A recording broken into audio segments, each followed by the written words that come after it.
Welcome to the future, where the glass is half full and you'll need new glasses, where you'll be jumping from conclusions. The past is null, and a new future is born. Never before in history has so much meant so little to so many. AD on the radio.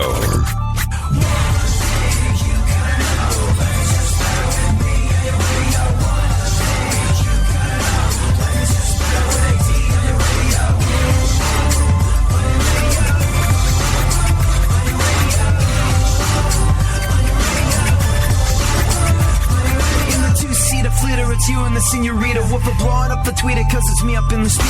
Back in the mama seat, top down like a player. And the sound up in your ears, it is the dopest rhyme. Say I run a game like a cheater, I'm bomb. So you and I have known each other for a little while now. We've been having this conversation for years in some cases, depending on how long we've been chitty-chatting on the radio. But I feel like you and I have known each other long enough where I can be honest with you. I can be real with you. I can be open and frank with you. We've got that kind of a relationship at this stage of the game. And if I'm not having the best day, I can come in here and say, hey, man, I'm not having the best day. And today I'm not having the best day. Now, it might seem small to you. But here's the deal. You may or may not realize this. As much as we're friends, you may or may not realize this. My dog is in the studio with me several days out of the week. Millhouse the puppy. And the reason you wouldn't know is because he's such a good boy. Hangs out by my feet, has a little nap, occasionally enjoys a chew toy. But he's there, just being my buddy, being my friend, making life easier. And I have to say, the greatest thing about where I spend most of my working day is the fact that it's a dog-friendly office.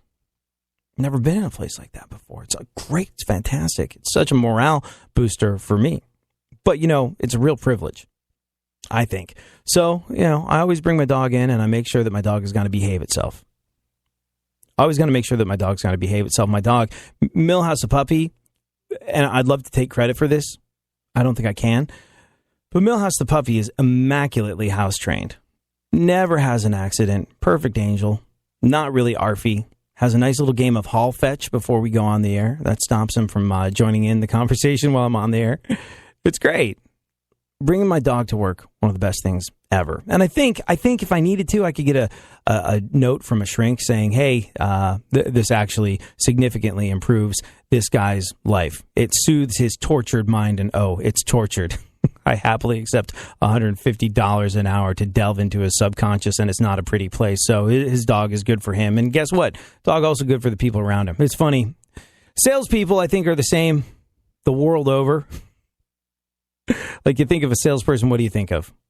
Someone that's slimy and talks too much. Might be a really nice guy or girl, but someone who's slimy and talks too much and thinks they're just freaking fantastic.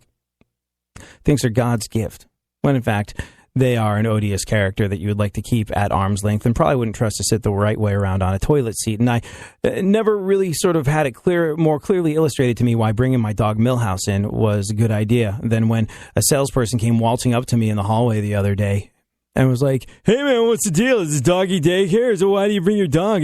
What's the deal, man? How come you're bringing your dog? Why is your dog here, man? And I was like, well, mostly my dog is here to put a barrier between people like me and people like you. He's like, what do you mean people like me? I was like, salespeople that are beating the crap out of their 40s that think it's okay to have a faux hawk like it's 2006. It's not okay.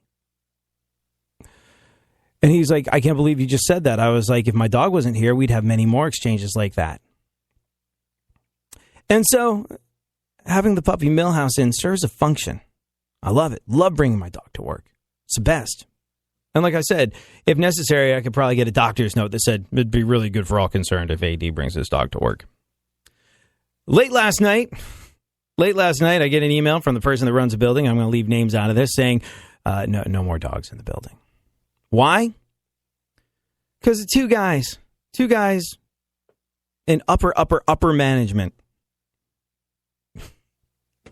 One of whom brought their dog in, wasn't responsible enough with it to contain it. Walked into somebody else's office, again, a person in upper management who exists at a level that I hope I never have to experience because I think you lose part of your soul when you do that.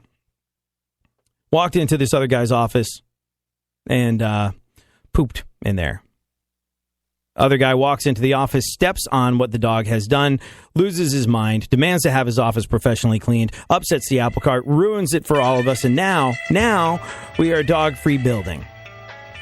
And I'm here to tell you, these folks in positions of power, these folks at levels of management that we could never even imagine ourselves in, have within them the propensity to act like sixth grade schoolgirls on a regular basis and ruin things for everyone. Something you want to keep in mind as you get ready to vote this year.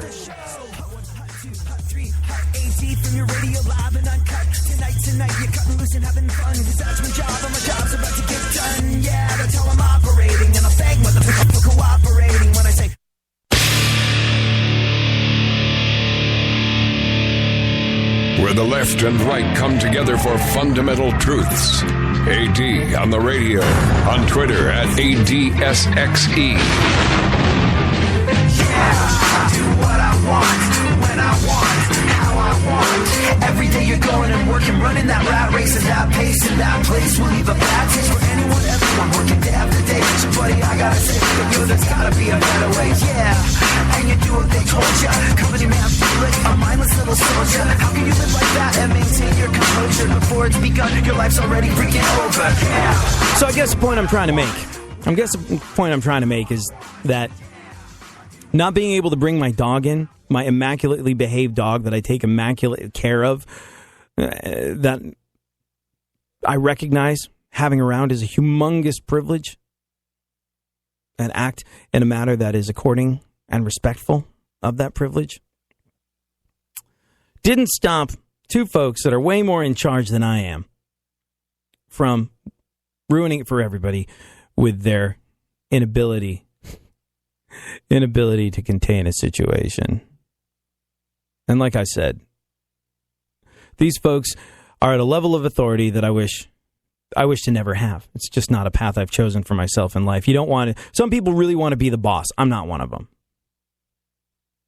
There's a certain amount of being the boss that I have to do on a regular basis, and I'm cool with that, and I think it's good practice for other areas of my life, but I never want to be the person that runs the show. These are people that run their respective shows in terms of what else they do. People of magnitude, of weight, of authority, that when it came down to it, couldn't stop themselves from behaving like sixth grade schoolgirls and ruining it for me and other responsible people in the building. And if that's not a metaphor for what's going on in the world of politics as we get ready to elect the new president of these United States of America and a leader of the free world, I don't know what is.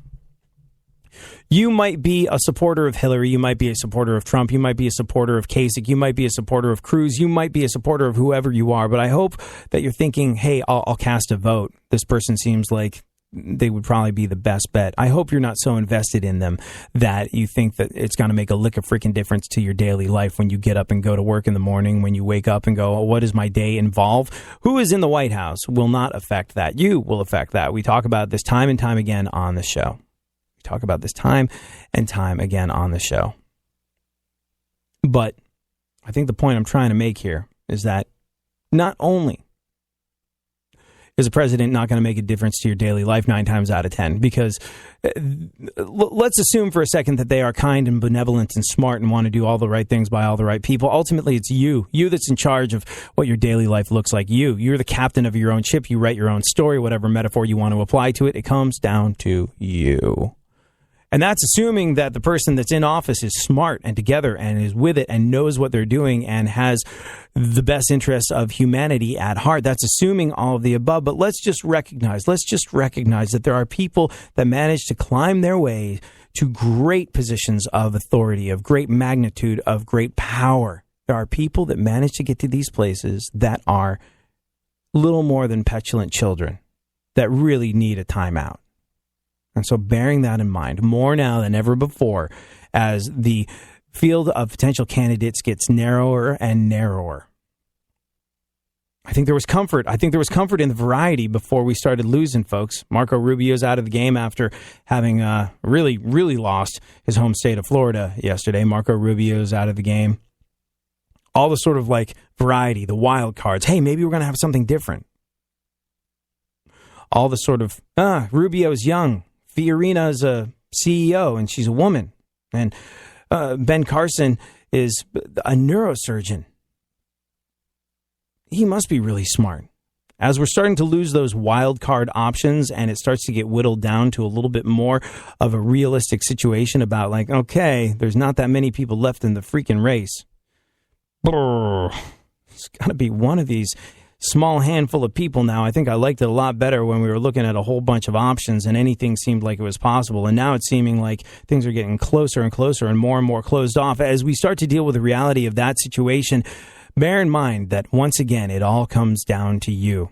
That optimism that comes with having more candidates than you could shake a stick at is rapidly disappearing. And as the optimism disappears, I really, really hope that you turn more and more to yourself when you consider what the future is going to be like. It's your future. You make it in a way that you want to. All righty then.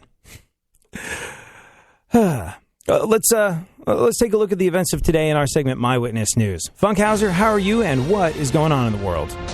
They won't let dogs in here either. Yeah, and look, honestly, like, here's the thing. I recognize that it's a privilege. I recognize that it's not a norm, but I can't believe it's an abnormal privilege that has been wasted by irresponsible people. I don't know. Like all my other friends can bring their dogs to their regular jobs. What's the difference? Yeah, well, I like to think so, Let's too. start a thing. You know what? The interesting thing is the memo that went around was, hey, and I get why it happened, because there was, once you start to F with the money in America, that's when people start to take notice. And who this guy in whose office? That's the first thing. I can't say what their dog names hates on the what air. person. That should be a thing right there. Dude, I don't think it. Dogs know better than people. I don't think the dog did it on purpose. Yeah, I don't think the dog did it on purpose because. Oh yeah. Well, we can't because the dog's not in the building because the dog's not allowed anymore. But it's just like dogs don't have cell phones. Come on, man. Dogs don't have cell phones. I'm so disheartened. I've got Millhouse on the puppy cam. I've got a little webcam, and he's in his kennel looking miserable right now. And I just want to go directly up to this person and kick him as hard as I can in the jubblies. And I feel like that would be justified, and I do it on behalf of everybody else in the building that was responsible enough to look after their own, and do it on behalf of everybody in the building that didn't want to ruin a sliver of sunshine that comes into people's lives on a daily basis. Jerks.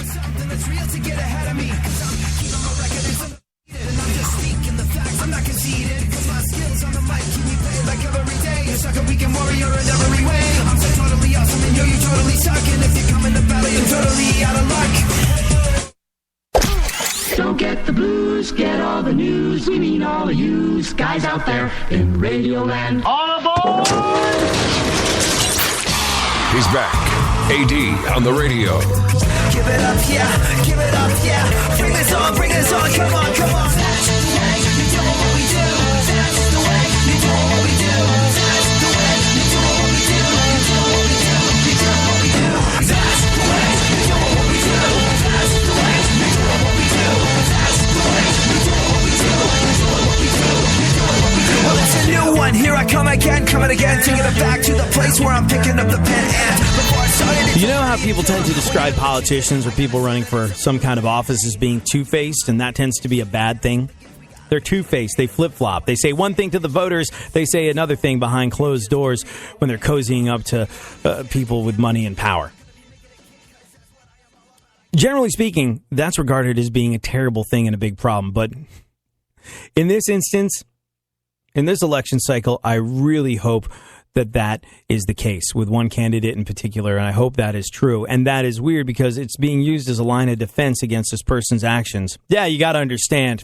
You got to understand that there's two versions of this person, and we hope that's true. Who are we talking about, and who is saying it after throwing their support behind him? Yeah. Vote for this person. They're two-faced. Don't worry. What you think is not the case.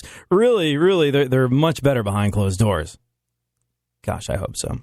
I'm sure you have a pretty good guess who we are talking about. But if you don't, we'll get into it after we get into the news of today. Funkhauser, what is going on? This is My Witness News. In no way, shape, or form fair and certainly not balanced. And now, super producer to the stars, Barry Funkhauser. Yeah, buddy. Funkhauser. Barry Funkhauser. Fine. Barry Funkhauser. Okay, I'm here. Jeez.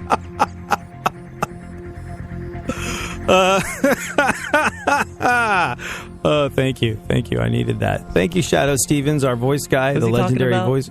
Barry, I see, like people go, oh, anybody could do that job. Barry Funkhauser, but it's not the same.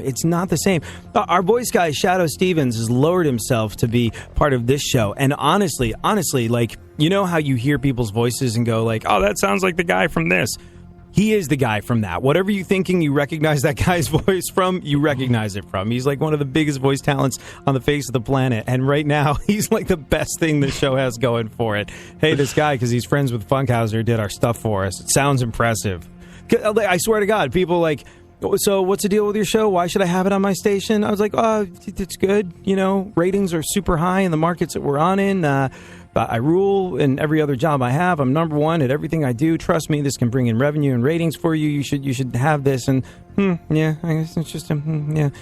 Shadow Stevens is our voice guy. How'd you get that? Wow! Like that's honestly, it's the best thing we have going for us. Thank you, Shadow. Thank you, Shadow. You're welcome. You should send that to him. All right. Okay. What is going? How are you and what's going on in the world? Things are good, man. Things are good.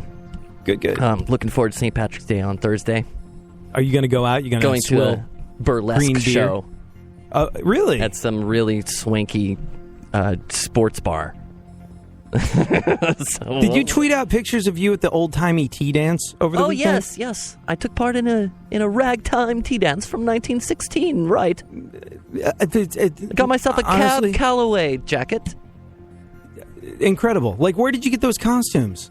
They're not costumes. They're original clothing from the era. No, I went, well, we had like 2 weeks notice to go to this thing, and we knew we didn't have the, like, era outfits. The thing about Canadian Jane is her like hobby is dressing up in vintage attire.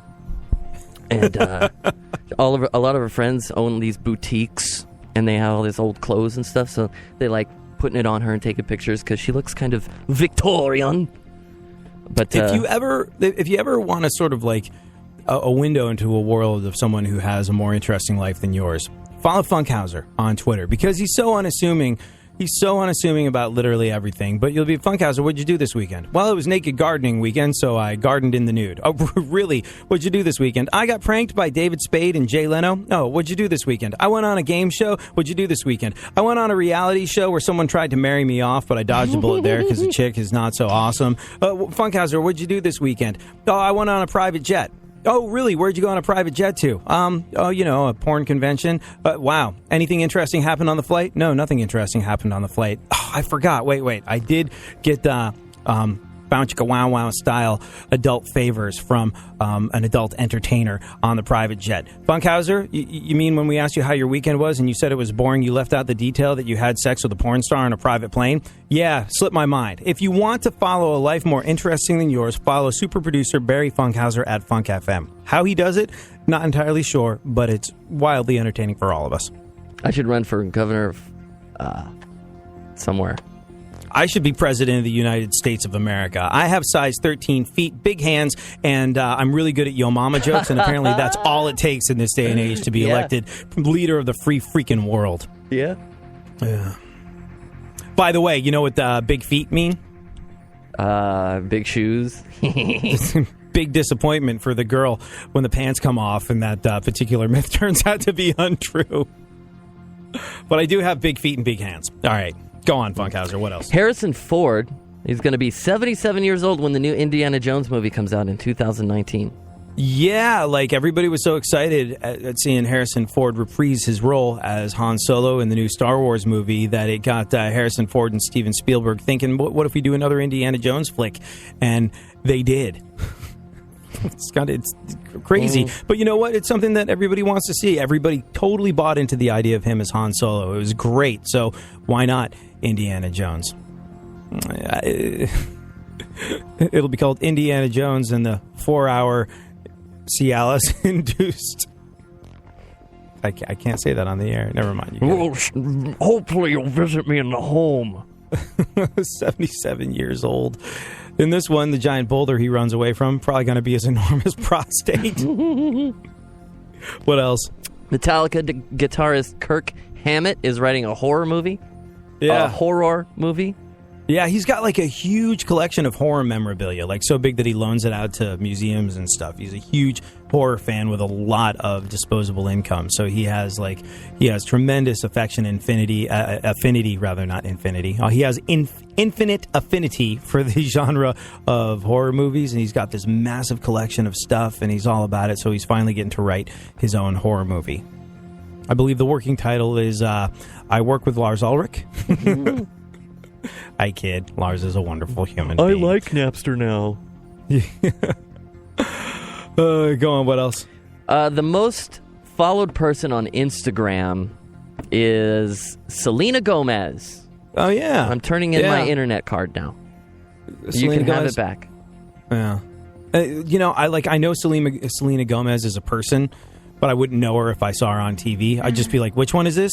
Like, which Disney, Nickelodeon grown-up is this now? Like, is this the one with or without the Coke problem? I don't know. But, yeah, apparently Selena Gomez is now the most followed person on Instagram.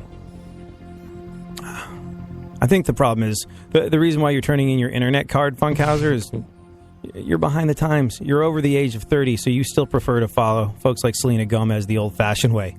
Pair of binoculars, windowless van. Who needs the internet? Yeah. Yeah. She just wants to look good for you. Is that her? Okay, I've heard that song. I got my shoes on. Tied up. You know who I was extraordinarily impressed by? Like, never heard a note of her music and realized it was her. I knew her as the donut licker, but Ariana Grande, like, she was on SNL this past weekend just gone by, and you learned of her one trick? She's the pony. She has one trick.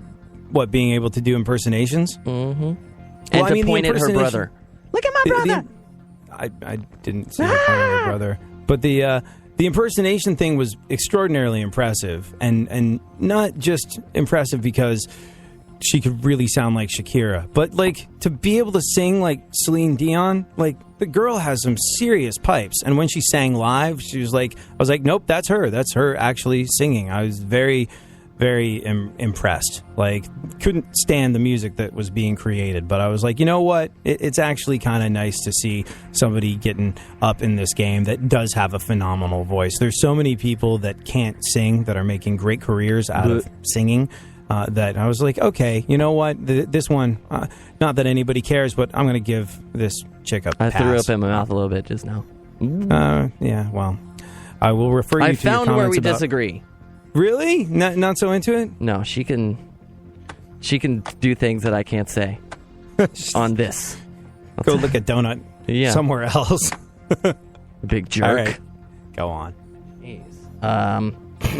The LAPD reportedly didn't recover any usable DNA from the knife discovered in OJ's old property. Yeah. Well, I guess that means we finally have the answer. He's innocent. We can all go home now. If the knife has no DNA on it, you must acquit or something.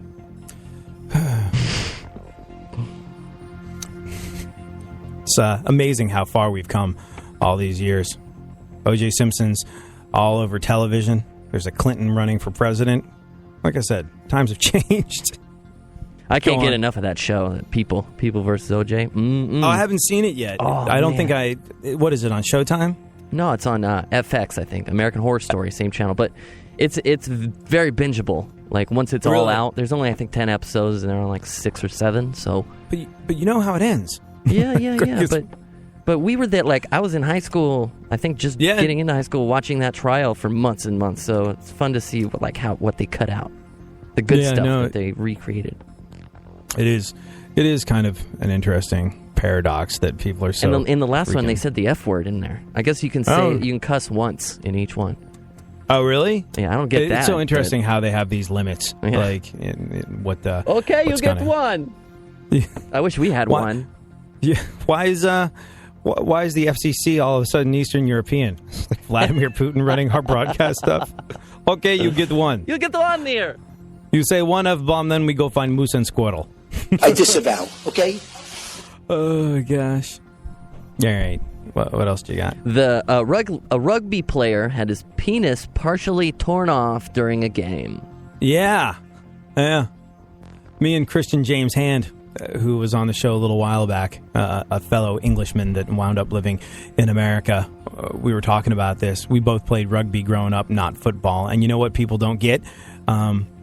People don't get when you're playing rugby? Brain damage. Why? No helmet. So what do you not do? You don't bash your head as hard as you can into somebody else's head. You're aware of the fact that that would not be good for your health and safety.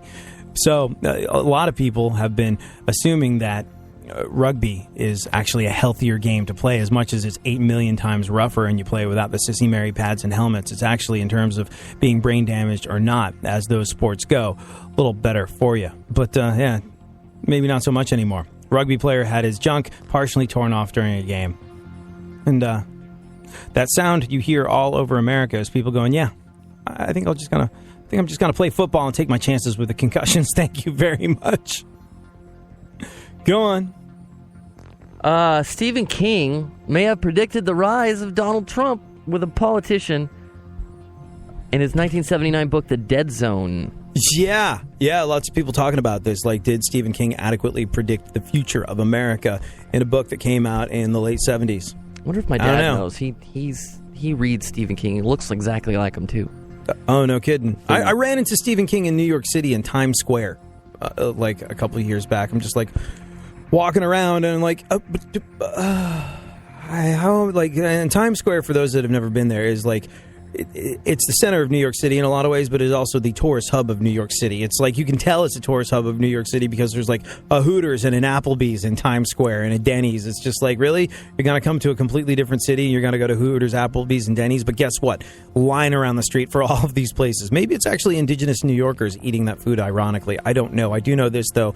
There's lots of tourists in Times Square, and for that reason, you'd think someone like Stephen King would be absolutely mobbed. So I had to do a double take when I saw him. I was like, is this Stephen King? Is this actually Stephen King? Because people are kind of sort of leaving him alone. I came up to him. I was like, hey, man. And he's like, you want to get a picture? I was like, that would be really cool. I don't mean to interrupt your day. He's like, nah, it's cool. And he was super, super nice. Very, very good stuff. Hanging out with Stephen King for about 3.5 seconds. In that time, I feel like I know him. We have a bond, and he's a decent human being. But yeah, he predicted the rise of Donald Trump in his 1979 book, The Dead Zone. I don't know. I was thinking more along the lines of It, mostly because of the scary clown makeup. Jamming on the one like Theo Huxtable. Days like this when I feel untouchable. I try and make up for all the wrongs I did by living my life. Yeah. Jamming on the one like Theo and Stevie. I know it sounds crazy, but you gotta believe me. When I feel like I just can't make it through, I try to think, what would Cliff tell Theo to do? Man, sometimes it's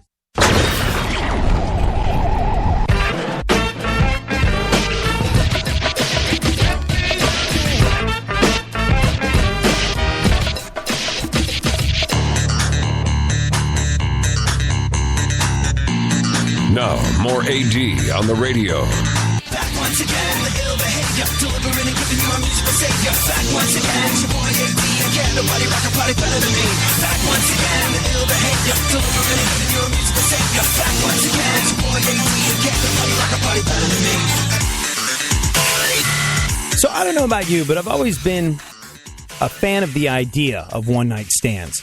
And when I say fan of the idea of one-night stands, boy, it sounds interesting and fun and enticing, but the grim reality of it is like, oh, who knows what you're letting yourself in for, and it could wind up killing you through diseases. And if not that, you could get an itchy burning sensation in the most intimate of areas because of one night of who knows what could be very, very mediocre action. So it's not been a thing that I've ever been into, never acted on. I was in a band, I had a tour bus as a teenager, and there were definitely opportunities to do this sort of thing, but I just decided very early on that it wasn't for me, felt uncomfortable with the whole idea. I felt uncomfortable with the whole idea, along with legendary comic Steve Martin. You know, I used to make a lot of sex jokes during my show, and I've pretty much cut it out, and I'll tell you why. I think the reason I made the jokes is because I was insecure, and I've grown more secure. As a matter of fact, I quit using the amateur phylactics. I only use the prophylactics now.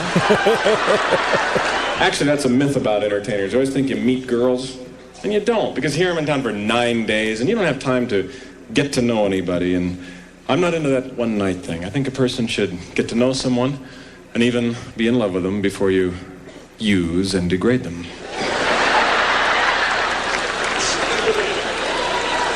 And I feel sorry for women, I'll tell you why. Because so many men think they're into this kinky sex.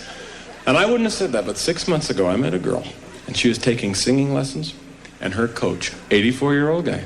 You think it'd be the last guy in the world to be weird. But listen to this.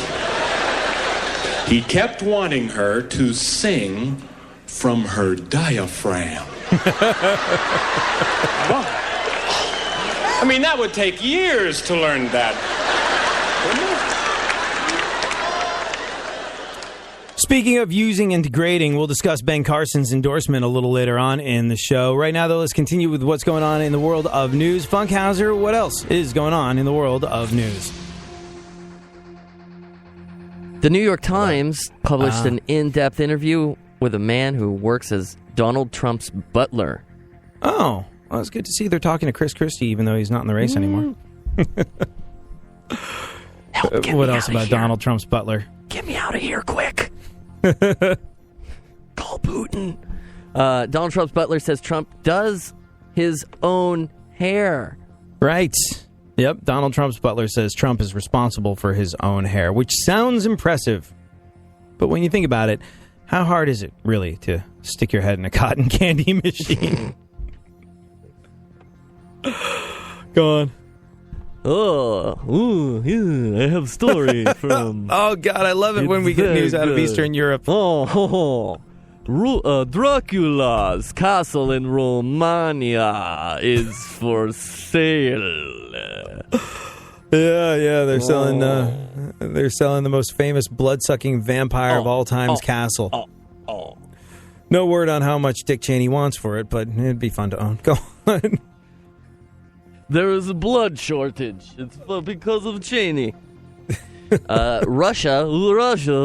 Yeah, I was like, you're missing a golden opportunity. More information for you. Russia will withdraw troops from Syria. Yeah.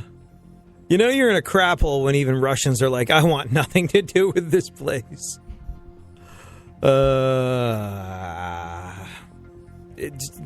Russians being in Syria had this incredible destabilizing effect. And just as people are getting used to the idea of Russians being in Syria, they leave, which is further going to destabilize things. And Vladimir Putin is a very purposeful person, and I think only time will tell why he's decided to take this action.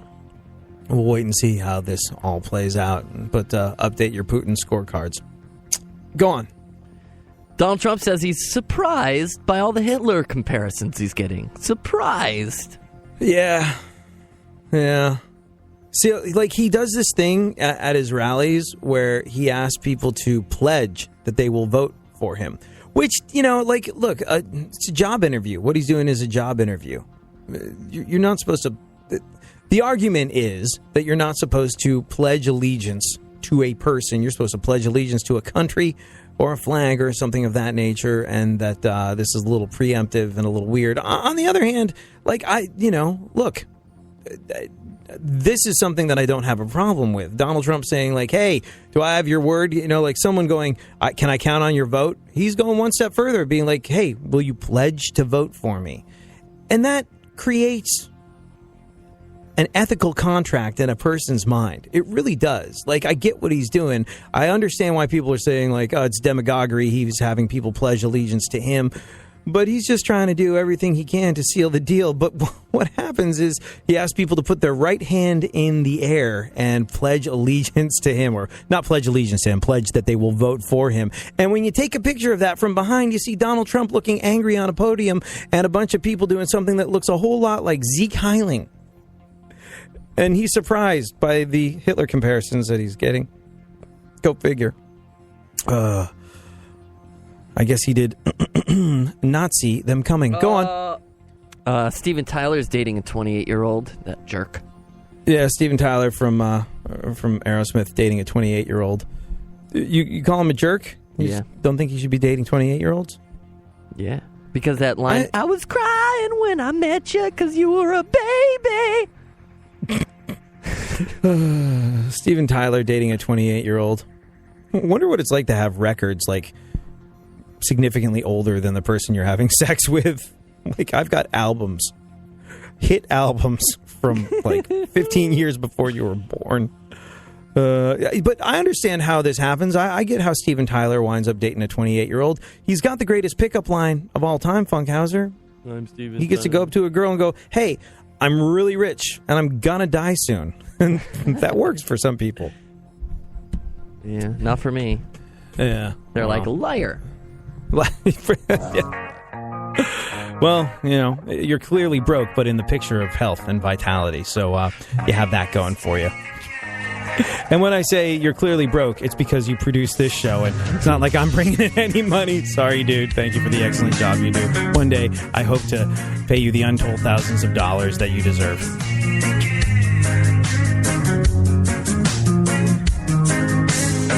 I guess that I should stop by saying that all of this story is true. And even though the names are changing, if you think that it is, the song is probably about you. Tell me, was a kid that had so much promise, but it all went wrong the day he popped his first pill. Tell me, was a kid who was talented and smart, but ever since the day he started going downhill, wasted again. Just another night in your never-ending story, wasted again. Just another night in your never-ending story. You just can't stop, you just can't quit, and all your friends are so sick of it. Wasted again.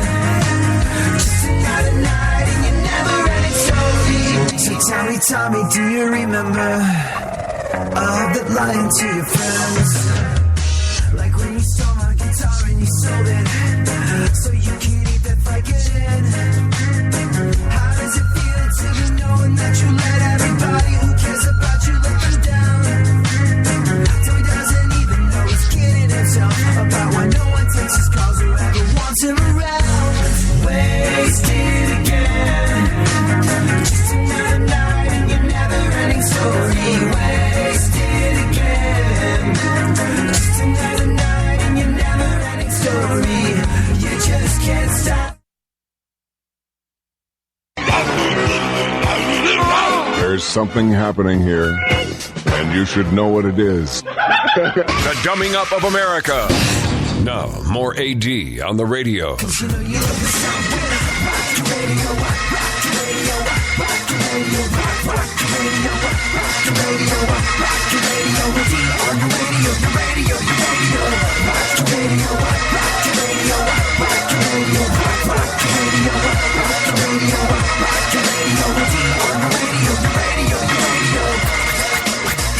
So did you work a dead-end job as a teenager? Man, I really think it's important. I really think it's important to work a crap job as soon as you can in life. If you have kids, I hope you encourage them to, over summer break or on the weekends, get some miserable job that a 16-year-old is qualified for. Why? Well, it teaches them something about work. It teaches them something about the fact that you put in work, you get money out. But it also teaches them a certain amount about the way the world works. Not just about work, but about the way the world works. Teaches them that the world is not, as it should be, a meritocracy. That cream does not always rise to the top. Smarts, values, a willingness to be hardworking should get you everywhere you want to go in life, but unfortunately, they do not. You need kind of a reality check about the situation that you're entering when you enter the workplace and how much of it has to do with you as a human being, as opposed to someone who's really good or really bad at their job. You got to understand that your supervisor is probably going to be an idiot. Your boss is probably going to be a giant boss hole. You got to recognize that it's people that are running these companies. It's people that are supervising these shifts. It's people that are deciding whether you win, lose, or fail. And you got to learn the terrain and figure out how to navigate it. And you got to have a crap job as soon as possible so that you figure out as soon as possible, I want to do something else with my life. One of my first jobs was like putting pens in boxes. I was like your A to Z guy when I was a kid at putting things in boxes. I put fruit in boxes. I put pens. By the way, if you're ever at the store, weighing out things like fresh herbs or parsley, it used to be my job to put, as a teenager, one of the things I did when I was like 15 years old was put like herbs, however you want to pronounce it, parsley, sage, things like that, in little containers. And what we were supposed to do was weigh it out. So it was exactly what it said. Like, this is supposed to be 5 ounces of this, half a pound of that. And, well, here's the thing. I'm getting paid exactly nothing to do it. I'm a 15-year-old kid who doesn't care, and I don't have the time, and I don't want to, keep remeasuring this. So is this a half a pound? Sure, close enough. Is this more than half a pound? Yeah, you got lucky on that one. And it was funny. It was funny being in that job and seeing these labels and seeing I don't give a crap. I really don't. I don't. I do not give a crap. And people are taking what's on this label as the truth. But really, this is me, a 15-year-old kid trying to make I don't know, what was it? £5.50 an hour putting stuff in boxes. That's me, a moron kid that doesn't care, creating the label that you look at in the grocery store going, this is exactly a half a pound of this. That's how much the recipe says I need. Oh, wait a second. Why does this taste like ass? I thought I used the right amount of everything. No, you didn't. So I think that's a really important part of life. Learning the reality of life through work, the reality of a situation through work. And also it teaches you that I remember the people that I was working with at this place where I was putting herbs in boxes. They're like, this job sucks. This job is terrible. And I was like, this job does suck. It is terrible. And I only did that for a week before I found another job and did something else that was, well, it paid equally as crappy, but wasn't nearly as unpleasant to do. And I remember saying that to people. I was like, why don't you do something else? You hate this so much. There's other crap jobs that are more pleasant, easier to do than this that pay just as terribly. Why? And they're like, it's a job. I remember seeing that level of apathy in people in their 30s and 40s when I was 15, 16 years old and going, it's not going to be me. And I think that's very important. It's very important to get that taste of real world reality when you are a kid and you get a chance to enter the workforce. I think you should do it as fast as possible, and the job should be as egregiously awful as possible, as illustrated by comedian Brian Regan. The length some people go through to not work amazes me. I also worked in a toy store, putting together bicycles, and my coworker came up to me one day and he said, I found a place where we can go hide where we don't have to put together bicycles. What's going to happen later when no bicycles are put together? He's like, I don't know. We'll figure that out later. So I said, okay. So I followed him. There's a rack of bikes in the back of the toy store, and behind that was a wall, and we're walking between the bikes and the wall. Gets worse. There's a hole in the drywall in the wall, and he crawls into the hole and says, follow me. So like Alice in Wonderland, so he starts shimmying that way, and I'm following him. We get about 8 feet in, and we're both just standing there. And he says, beach working, huh? It's kind of a toss-up. So it's always a good idea to get a reality check. Know the reality of the situation that you're entering in when you enter the workforce, when you get ejected from your cushy life of living at home, being in high school, being in college, whatever it is that you got going on. It's always a good idea to have as much of an idea as possible of how the world is really working. It should be a meritocracy where your hard work and gumption and good-heartedness get you where you're going, and those things will get you really super freaking far.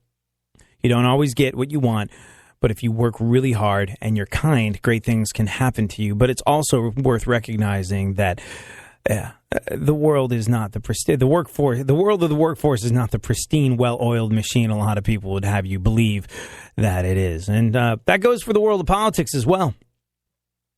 Things are not what they seem. In fact, I think more often than not, when you're on the outside looking in, you don't really know what's going on in the world of politics. And never is this more evident than when people who were wishing hot death upon each other in debates all of a sudden become besties. This person that was going to take us to sure fiery ruin is all of a sudden, when you can't get the delegates, the best person for the job. Right, Chris Christie? Right? Ben Carson? Now, generally speaking, when people talk about politicians being two-faced, that's a negative thing. You like to believe that when they address the public, you're getting at least a vague semblance of the truth. You're getting at least a vague semblance of the truth. But I know a lot of people that would be pretty stoked if what Ben Carson said about Donald Trump was true, that he was two-faced. A lot of people going, hey, Ben Carson, this seems wildly hypocritical. Hey, Chris Christie, this seems wildly hypocritical. You were telling us that surefire death and destruction was imminent should we elect Donald Trump. And here you are, singing his praises, backing him up. Ben Carson has an explanation for it.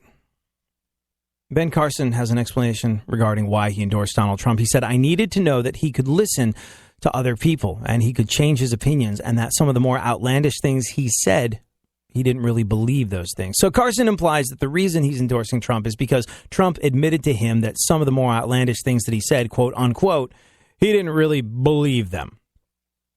When Carson was asked exactly what those things are, he refused to say. Instead, Carson passed the buck and said, I'll let him talk about that because I don't think it's fair for me to relay a private conversation. But no doubt there are two Trumps. The one, I suppose, telling crowds what they want to hear, and the private one telling Carson, the New York Times editorial board, and others what he really thinks, which is likely to be in stark contrast to what he's telling the crowds. And you know what? Honestly, people are going in on Trump for this. Like, it's a huge amount of hypocrisy. How can you be saying one thing to the public and another thing behind closed doors to other politicians and the New York Times? It's par for the course in the world of politics. This is what folks do. This is what folks do. They do it for votes. They do it for money. And people that are willing to roast Donald Trump for this should be, you know who a perfect example of this is? Rand Paul. Rand Paul's a medical doctor. Smart guy. Scientific guy. Not unlike Ben Carson. However, I don't know, I'd have to go back through Ben Carson stuff. He was anti-gay marriage because, it's not his religious belief. But Rand Paul took it one step further. Do you remember when he said that gay marriage would lead to bestiality? It's just not true. It's just not true. There's no basis for this whatsoever. In no way, shape, or form is the idea that gay marriage will lead to bestiality something that could be vaguely construed as the truth. And if you believe that, I feel sorry for you. But I understand that you're out there.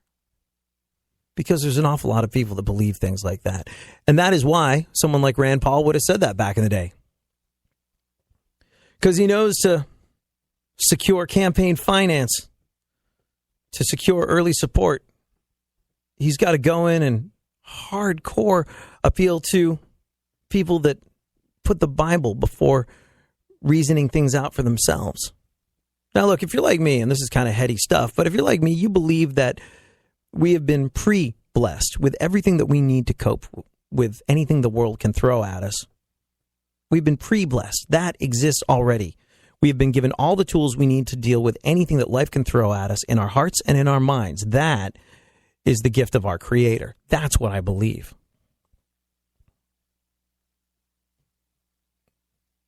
I do not believe that you have to. I do not believe that you have to read the Bible verbatim, or even worse, people that don't read the Bible verbatim but take somebody else's interpretation of it as rule, as a hard line, black and white. This is the answer, that's not the answer situation. But there's plenty of people out there that do. And those are people that don't think for themselves a whole lot. And those are people that, well, a fool and their money soon parted. And people that don't think for themselves are fools. And someone like Rand Paul knew early on, hey, I can garner a lot of support and cash by saying things like, if you get gay married, it's just a slippery slope from there to bestiality. And people that take this stuff as written go, it is a slippery slope from there to bestiality. Have some money, protect us against the scourge of gay marriage, Rand Paul. Rand Paul doesn't actually believe that, but he's got to play party politics. Early on, everybody was Bible bashing. Everybody on the right was Bible bashing. Everybody on the right was doing everything they could do to appeal to evangelical types, people that wouldn't think beyond, oh, okay, he reads the Bible. He says that he puts Jesus first in all of his decisions. That's my guy. That's all I need to know. That is all I need to know. Bible reader, puts Jesus first. Boom. Booyakasha, you got my vote. And it's that kind of non-thinker that you want to appeal to early on if you're trying to shore up some kind of political support. So when people are giving Donald Trump a hard time for saying one thing and then believing another, is it hypocritical? Yeah, but it's hypocritical in a way that all of politics is hypocritical. And it just illustrates the point that we illustrate time and time again on this show. That really, really, who knows what's going on? Who knows what they actually believe? Who knows what they're saying just to stay alive for another 10 minutes in the polls? Who knows what they're doing to pander to you, to your neighbor, to everybody else? Who knows what they're saying and doing to pander to people that are genuinely scary, angry, and disenfranchised? Is that actually what they really believe? You don't know. You just don't know. So you might as well be true to yourself. Thank you for hanging out. You know how a lot of times you feel like it's cool to turn the other cheek and give people the benefit of the doubt even when they don't deserve it.